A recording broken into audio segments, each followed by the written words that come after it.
Bonjour à tous, il est 15h sur Télé Djibouti. Merci de nous rejoindre pour suivre avec nous cette nouvelle édition dont elles sont les faits saillants. Et les belligérants sud-soudanais signent un accord de paix.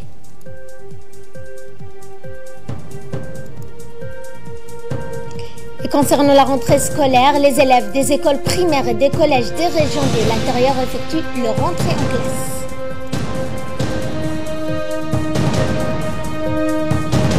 En nouvelle du monde, Bouhari se déclare officiellement candidat à sa propre succession.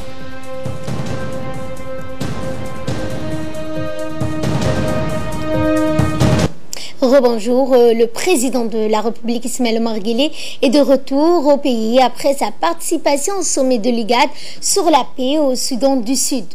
Le chef de l'État Ismaël Omar Guelleh a regagné la capitale ce jeudi en milieu de matinée à l'issue de sa participation au sommet extraordinaire d'un jour de l'IGAD sur la paix au Soudan du Sud qui a eu lieu hier à Addis Abeba. Le chef de l'État djiboutien a précisément pris part aux travaux d'adoption des clauses complémentaires de l'accord général de paix finalisé le 5 août dernier à Khartoum par les parties protagonistes du Soudan du Sud. Dans ce déplacement, le chef de l'État, Ismaël Omar Guelleh, était accompagné d'une importante délégation composée des membres du ministre des Affaires étrangères de la coopération internationale, notamment Mahmoud Ali Youssouf.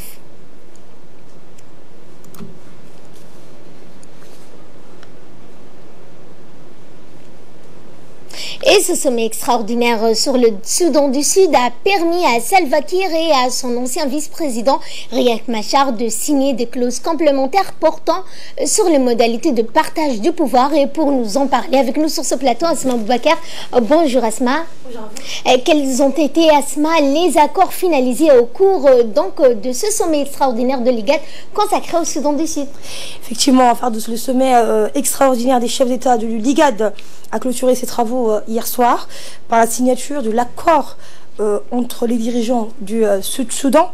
C'est sous des applaudissements très nourris que le président sud-soudanais Salva Kiir et son rival Riek Machar ont opposé leur signature à l'accord scellant la paix entre les frères ennemis. Un accord qui met fin à 4 ans d'un conflit meurtrier qui a fait des dizaines de milliers de morts et poussé des millions de Sud-Soudanais à l'exode. La cérémonie de signature s'est déroulée en présence du président de la République Ismaël Omar Guelleh et sa délégation, ainsi que l'ensemble des dirigeants des pays de l'IGAD, dont notamment le Premier ministre éthiopien Abiy Ahmed, du Sud-Soudanais Omar Hassan al-Bashir et de l'Ouganda. Et bien, si on revient sur cette signature Fardouz, la signature de cet accord auquel a contribué le chef de l'État Ismaël Omar Guelleh, depuis ses débuts, a nécessité des clauses complémentaires à l'accord général de paix déjà réalisé le 5 août dernier à Khartoum par les deux parties. Ces clauses complémentaires adoptées hors des travaux du sommet portaient notamment sur les modalités du partage du pouvoir et les dispositions à prévoir en vue de doter le Sud-Soudan d'une force armée représentative de toutes les composantes de ce pays. Et à ce moment, à l'issue de ce sommet, le président de la République Ismaël Omar Guelleh s'est dit notamment satisfait de cet accord complémentaire sur le Soudan du Sud. Qu'en est-il donc? Effectivement, à l'issue de la cérémonie de signature de l'accord, le chef de l'État Ismaël Omar Guelleh, dans une interview accordée notre envoyé spécial Mohamed Daher, s'est déclaré très satisfait de la finalisation de cet accord et a été confiant quant à la mise en application de l'accord de paix. Dans ces termes, il s'agit d'un accord final, a-t-il dit, et qui a pour objet de mettre un terme à ce conflit meurtrier. Le chef de l'État a indiqué que les chefs d'État de l'IGAD ont parrainé cet important accord entre les protagonistes du Sud-Soudan. Enfin, le président Guelleh a affirmé le soutien de la République de Djibouti aux efforts visant à la stabilité à ce pays ami dans le cadre des pays membres de l'IGAD.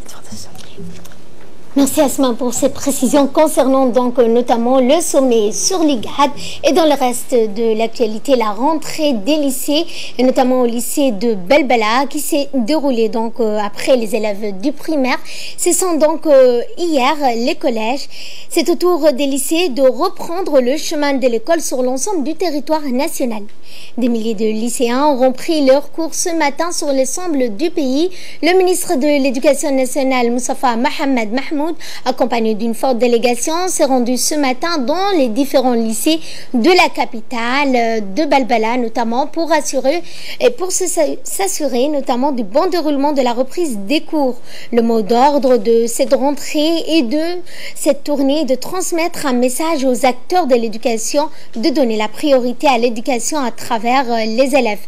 Et comme à chaque fois, le ministre a été très satisfait par les engagements solennels des responsables pédagogiques et administratifs de ces établissements scolaires.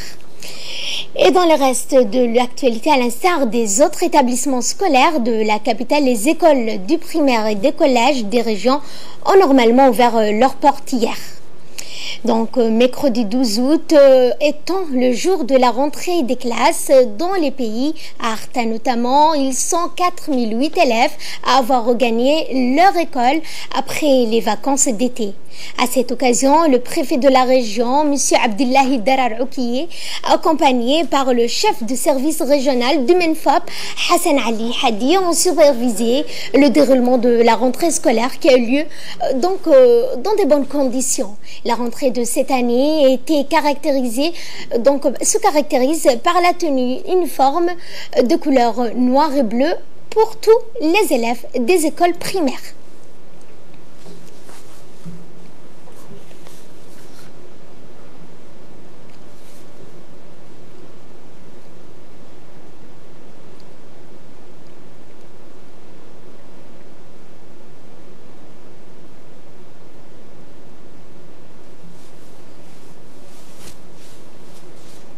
Du pays. Nous avions fait la tournée avec le préfet de la région de presque la totalité des écoles de l'axe 1, en commençant par Amarjaga, en passant par 51, en traversant Toutouéa et en finissant par les écoles d'Arta. Cette rentrée a eu lieu avec 2430 élèves de la base, avec 1570 élèves des collèges. J'ajouterai un dernier point qui fait partie de la transformation de l'école djiboutienne, c'est la rentrée avec la tenue des uniformes du pays. Comme vous l'aviez remarqué vous-même, aujourd'hui on penserait que c'était une fête comme l'Aïd. Presque la totalité des enfants du chef-lieu et de Ouéa portaient les uniformes qui a été donné par le ministère. Et rentrée scolaire réussie également pour les établissements de l'enseignement de base de la région de Dikil. Plus de 5200 élèves sont inscrits au primaire et 2700 élèves à l'enseignement moyen. Comme à l'accoutumée, le préfet de Dikil, Mohamed Chiko Hassan, le président du conseil régional, Abdurrahman Younissare, ainsi que l'inspecteur de l'éducation nationale, M. Mohamed Adan Guilé, ont effectué une tournée dans plusieurs établissements de la région. Ils ont pu constater le bon déroulement de cette rentrée scolaire. La grande nouveauté de cette année, c'est bien sûr la tenue uniforme et l'entrée en vigueur de cette tenue uniforme dans l'enseignement de base où les élèves portaient tous le même habit, une politique instaurée dans le cadre de l'instauration de l'équité et de la lutte contre la discrimination sociale, comme l'a souligné d'ailleurs le président du conseil régional de Dikil, M. Abdurrahman Younissare. L'école de Taouao. Il y a aussi l'ouverture de 3 nouveaux lycées, le lycée des Sankal, le lycée des Asseela et le lycée des Mouloud. Autrement aussi, nous voudrions bien remercier la préfecture, le préfet de la région, le président du conseil régional et les parents d'élèves pour leur implication et leur appui logistique afin que nous puissions accueillir les élèves dans un cadre agréable. Cette fois, les élèves étaient également au rendez-vous pour la rentrée scolaire 2018-2019. Celle-ci s'est déroulée dans de bonnes conditions. Dans cette région, l'on compte 3875 élèves dans le primaire et 1300 au collège. Le préfet par intérim de Tadjoura, Habib Djilani, et le président du conseil régional, Hamar Hussein, ainsi que l'inspecteur du MENFOP, M. Farah, ont supervisé cette rentrée des classes. Les élèves de l'enseignement de base ou du primaire portaient là aussi une tenue scolaire uniforme de vigueur.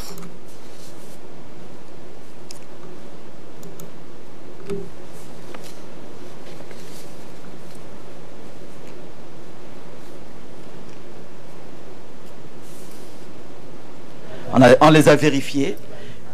Tous les enseignants sont à leur poste. Les directeurs d'école sont à leur poste bien sûr. Et c'est une nouvelle année qui commence avec de nouvelles directives pour vraiment transformer notre école vers la qualité des enseignements-apprentissages. Eh bien, c'est dans la joie et la sérénité que s'est également déroulée la rentrée des classes dans la région d'Ali Sabi. Au total, ce sont 6 910 élèves à avoir retrouvé les bancs des classes. Ils sont aussi, ainsi que 4 495 élèves au primaire et 414 élèves pour les cours moyens. Une délégation conduite par le préfet de la région, M. Mohamed Ouabari Assoui, accompagné du président du conseil régional, M. Omar Ahmed Ouaes, ainsi que du nouveau inspecteur de l'éducation nationale, M. Ahmed Mahmoud, ont effectué des visites de supervision dans les écoles de la ville d'Ali Sabieh. Ils se sont déclarés satisfaits du port de la tenue scolaire de couleur uniforme.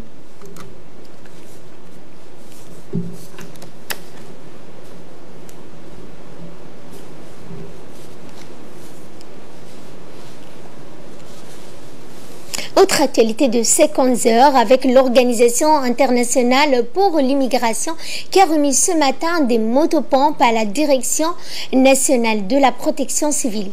Eh bien, la cérémonie de remise de ce don s'est déroulée ce matin au siège de la protection civile de motopompes, une grande capacité de renforcement, la capacité opérationnelle des sapeurs-pompiers durant les périodes de fortes précipitations qui provoquent des inondations.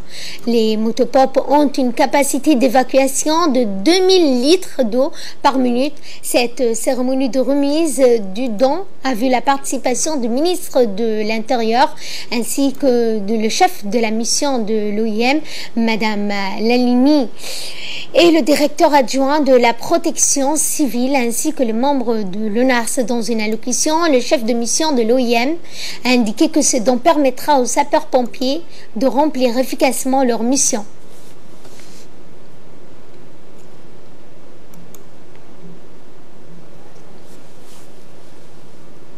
La réponse à toute forme de catastrophe naturelle, dont les pluies diluviennes que nous avons vécues il y a quelques mois, et qui vont être, si on suit un peu les tendances du changement climatique, si on suit les tendances de tout ce qui se change au niveau environnemental, seront récurrentes.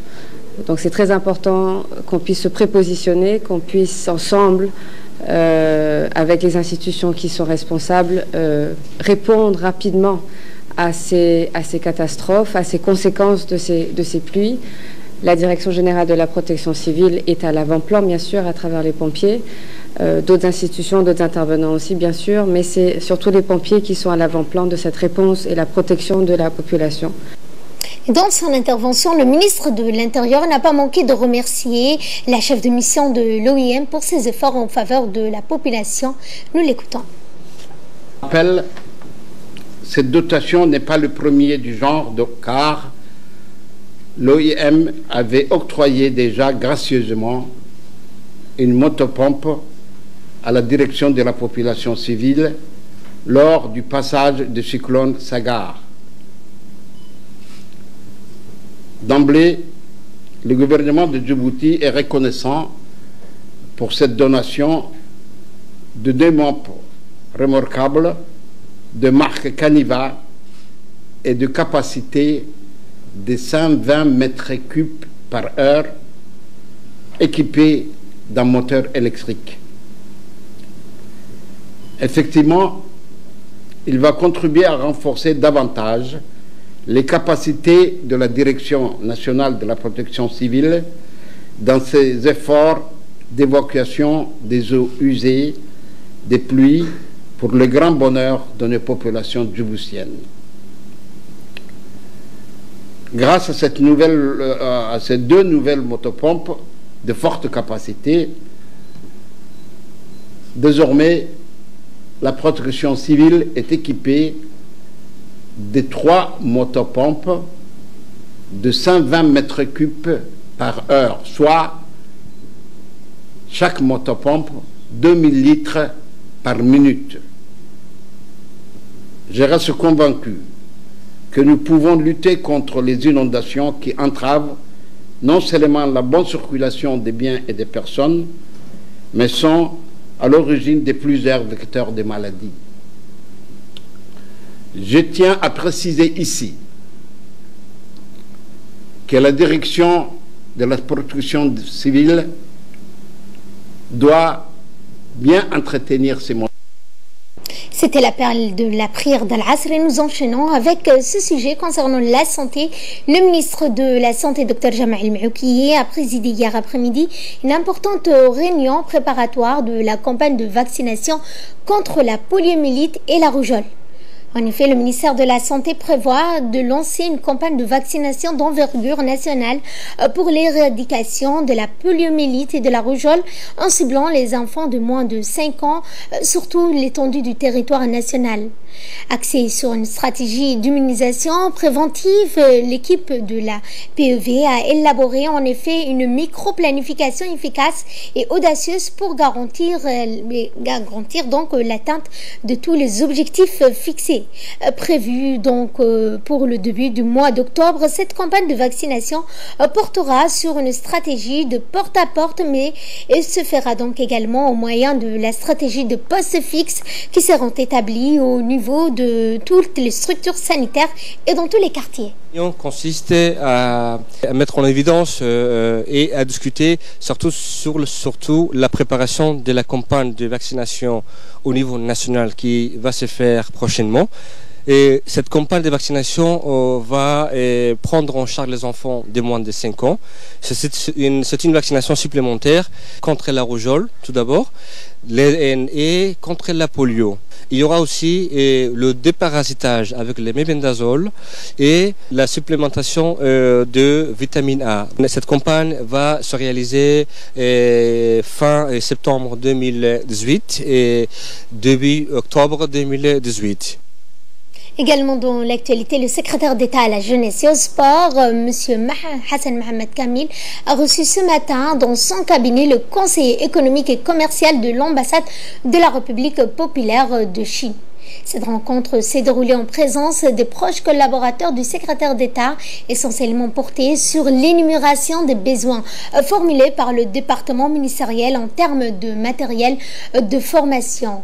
Ces accords cadres ont été signés afin de participer davantage au développement du pays. Il a donc cité en exemple la route de la soie qui ouvrira de nouvelles horizons à l'économie djiboutienne. Par ailleurs, il fera tout ce qui est en son pouvoir pour satisfaire les besoins des Djiboutiens en général et de la jeunesse djiboutienne en particulier. Le secrétaire d'État a quant à lui remercié son invité pour cette visite et a rappelé l'excellence des relations existantes entre les deux pays. Et sur invitation de l'Union interparlementaire, le président de l'Assemblée nationale, M. Mohamed Ali Ahmed, a dépêché à Dublin, en Irlande, une délégation de femmes parlementaires et des membres de son cabinet, en l'occurrence les honorables Fatouma Daoud Ahmed et Mme Keltoum Saïd Farah, ainsi que des directeurs du cabinet, M. Idriss Mohamed Ahmed, et ce afin qu'ils prennent part au premier congrès interparlementaire international des concours des femmes.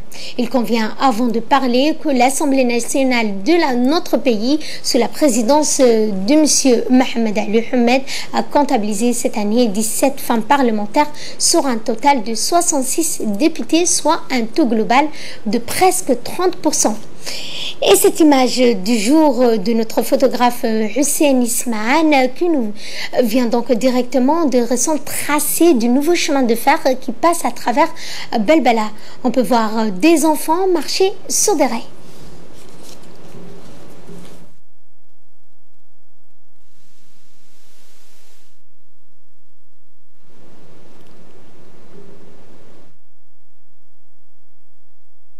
Passons à ce qui domine l'actualité internationale. Avec nous, Asma Boubakar. Bonjour, Asma. Bonjour, Fabrice. Et nous allons parler avec vous de Mohamed Bouhari qui se déclare officiellement candidat à sa propre succession. Oui, sans surprise, le président nigérian, donc Muhammadu Buhari, a officiellement déposé sa candidature à la primaire de son parti, dont il est le seul candidat pour participer à la prochaine élection présidentielle prévue en février prochain. Le chef de l'État, âgé de 75 ans, s'est rendu au siège de son parti, le Congrès des progressistes, dans la capitale Abuja, pour remettre son formulaire de candidature à la primaire. Il était accompagné des gouverneurs d'État, de ministres et de ses partisans. Selon l'un de ses porte-parole, il est le seul homme politique de son parti à avoir retiré le formulaire pour la primaire prévue à la fin du mois. Il est donc certain de participer à la présidentielle. Il a déclaré se présenter avec toute l'humilité, le sens des responsabilités et un désir indiscutable de servir et de protéger les intérêts de tous les Nigérians.